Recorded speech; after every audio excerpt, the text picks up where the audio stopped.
The future is getting green. In a changing world, the Dakar has to adapt, and new 100% electric vehicles are on the verge of being ready for the toughest rally in the world. Italian company Tacita have been working on an electric rally bike that should appear next year on the Dakar. We have a 3-year program to be here in 2021 to race with one bike, 2022 with 2 bikes, and in 23 with 3 bikes, and with a team fully electric. No thermic generators, no thermic cars or trailers or trucks. A Dakar with an electric bike, but also with a fully electric car. It's an incredible toy. It's a car that develops 400 kilowatts, 550 horsepower, 4-wheel drive, fully electric. It's incredible. We've just tested it for a week in the desert. Super efficient. The ambition is to do the Dakar in 2021 as a real green Dakar. Not just the electric car, but also the whole process. Not just the race car.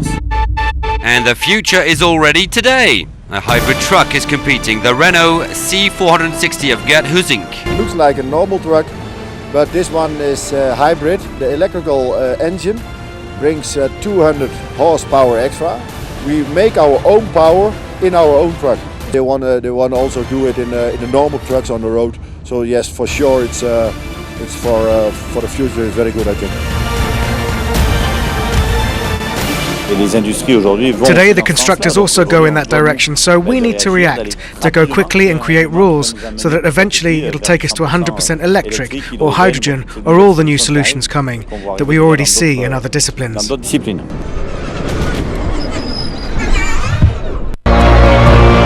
to stage 10, the first part of the marathon stage, heading into the heart of the empty quarter. Rapid off-piste sections and plenty of dunes. The elites also riding into direct sunlight the first 100 kilometres or so. A leading trio up at the front, Toby Price, Pablo Quintanilla and Joan Barreda. Barreda making up the most time on the day. He actually won the stage in the end, moving ahead of Price into 3rd overall. Quintanilla also dropping a few minutes, and that meant that Ricky Brabec extended his lead overall.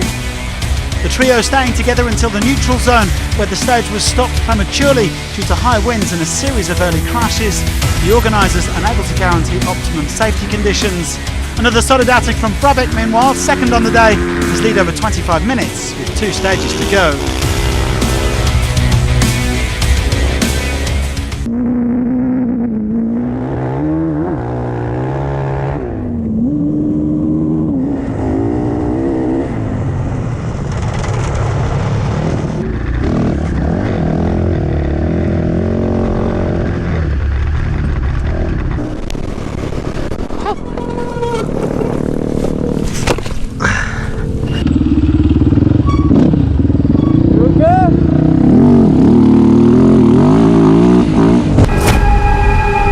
Onto the cars, and Fernando Alonso a little bit over ambitious with speed and angle of approach to this dune.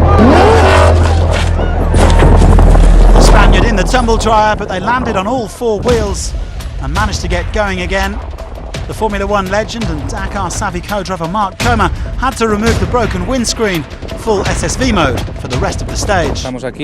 We're here, we didn't lose too much time considering what happened. We lost a place in the general, but as I said yesterday, it makes no difference if I'm 6th, 2nd or 13th. I'm just happy to have finished another hard day. The worst stage so far for Nasser Al-Attiyah. The Toyota crew got lost and dropped nearly 18 minutes. They might have made up some ground in the second special, but it was neutralised due to the sandstorms affecting support crews. The day's curtailed outing utterly dominated by Carlos Sainz and Lucas Cruz. A 4th stage win for the Spaniard this year, his 35th on the Dakar, and a comfortable lead of 18 minutes overall. On to part 2 of the marathon stage. Tough going for the first 60 kilometres or so before things ease out on the road back to Harad. The riders heading on to perhaps the most spectacular journeys of this year's rally. A guard of honour for the overall leader Ricky Brabec, flanked by 4 other riders. His Honda teammates Joan Barreda and Kevin Benavides, as KTM pair Toby Price and Luciano Benavides. The American happened to drop around 12 minutes going into the final stage with 14 in hand. Yeah, I rode about 70%, so I was just trying to conserve the body and the bike. With Bereda sacrificing his podium ambitions for Brabec, Price moved up to third overall with his teammate Matthias Faulkner up into fourth. A sensational performance from Pablo Quintanilla, who put the hammer down for his second stage win in 3 days, the Chilean tightening his grip on second place overall.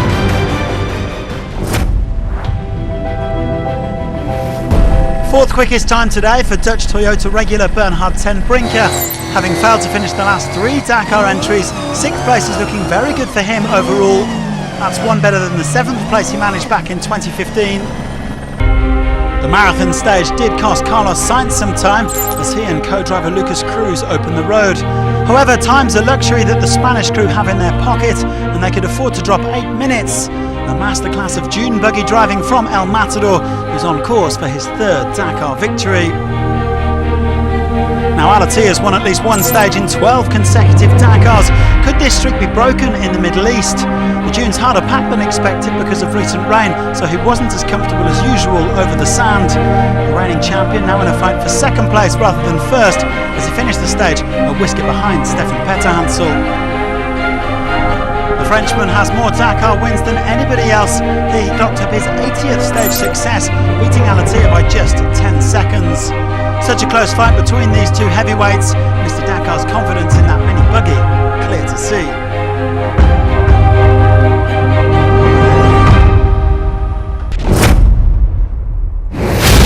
The huge dunes of stage 11 proved the soundtrack for several trucks, but the Dakar spirit was alive and well as they tried to help each other out. A bad day in particular for Alice Lowprice, who got stuck on the sand and dropped down from 4th to 7th overall.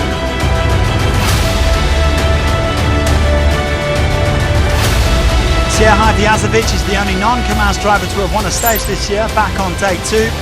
The Maz leader on course to finish 3rd.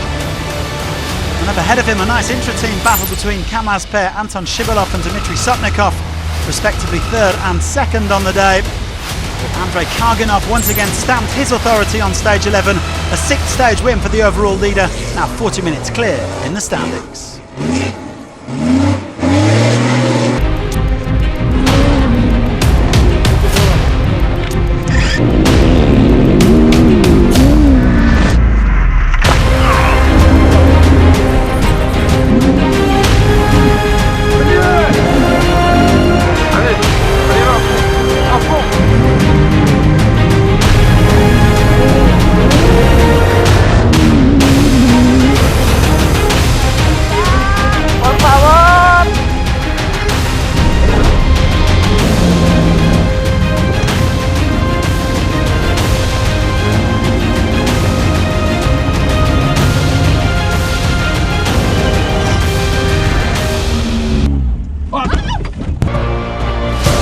On to the final stage between Harad and Kadia, a short special of 167 kilometres and then on to the finisher's podium. Well, speaking of the podium, Toby Price finished in the top 3 for the 5th time in 6 Dakars. The Aussie unable to defend his crown as KTM's 18-year winning streak finally came to an end. Second place went to Pablo Quintanilla, his best result on the Dakar, but only one man looked like winning this year's rally. Ricky Brabec claiming Honda's first victory in the bike since 1989 and becoming the first American to triumph on the Dakar.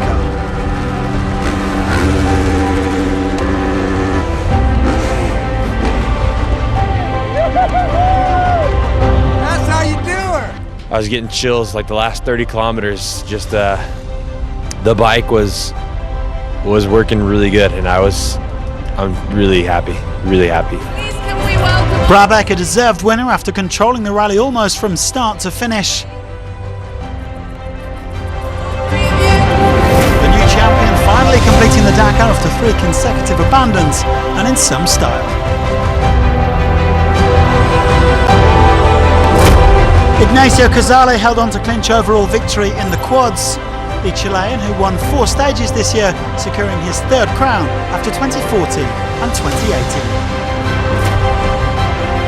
Home favourite Yazid Al-Raji rising to the occasion in the cars, came in the best finish by a Saudi in the history of the Dakar, 4th overall. اسمع تحية جامعة للبطل الوطني الكابتن يزيد الراجي.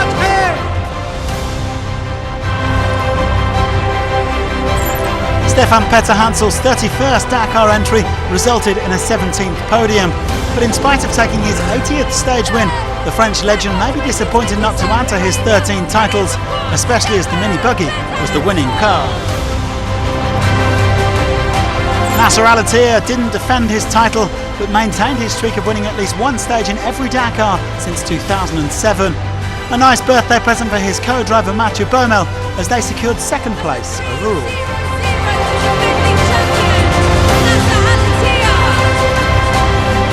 But the first winner of the new decade and on the new continent is Carlos Sainz.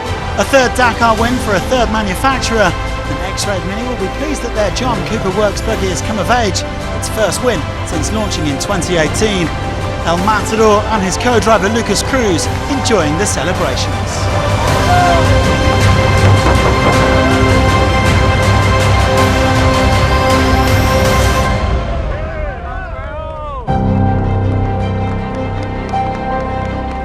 We're delighted to give this victory to Spain and delighted to win this Dakar with a different car, with this Mini that has performed perfectly. El Matador, Carlos Sainz! Well, three familiar names on the podium, but it's Carlos Sainz who triumphs at the dawn of a new era in the Middle East. Al-Baji and De Villiers making up the top five. Will you wait 41 years for an American winner of the Dakar and then two come along at once? After Ricky Brabec in the bikes, there was more glory for Uncle Sam as Casey Curry claimed overall victory in the SSVs. Give it up for Casey Curry! Third place in the trucks for Sierhai Vyazovic. The Belarusian will no doubt nurse a few regrets about hitting a rock early in the rally when he was top of the standings.